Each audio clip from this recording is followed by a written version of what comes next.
Hello guys, paano nga ba yung halimbawa meron kang ka-video call tapos gusto mong i-record yung pag-uusap nyo.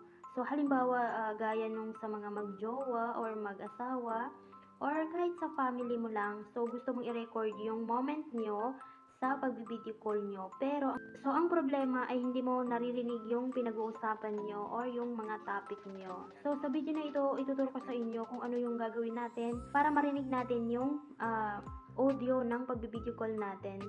So, kung gusto mong malaman, panoorin mo lang ang video na ito. Una natin gagawin guys, so dapat pala sa mga cellphone natin ay meron tayong screen recorder na application. So, hindi natin siya i-install guys. Nakalagay na siya mismo dito sa ating mga cellphone. So, dapat meron kayong screen recorder. So, paano nga ba natin to? Paano nga ba yung halimbawa i-record natin yung ating pagbi-video call, tapos i-record natin yung ating pagbi-video call na naririnig yung boses or yung audio niya. So, i-click lang natin yan. Tapos dito guys, may makikita kayo ditong settings niya. I-click nyo lang yan. Tapos hanapin nyo lang itong sound source. So, i-click nyo lang yan.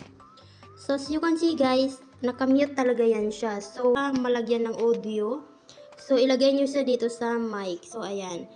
So, kapag nalagay na yan dyan sa mic, ay pwede na kayong mag-screen record ng inyong ka-video call. So, ganun ang kadali guys. Sana may natutunan kayo sa video na ito. At kung nagustuhan nyo ito, ay don't forget to like, share, comment, and follow. Thank you for watching.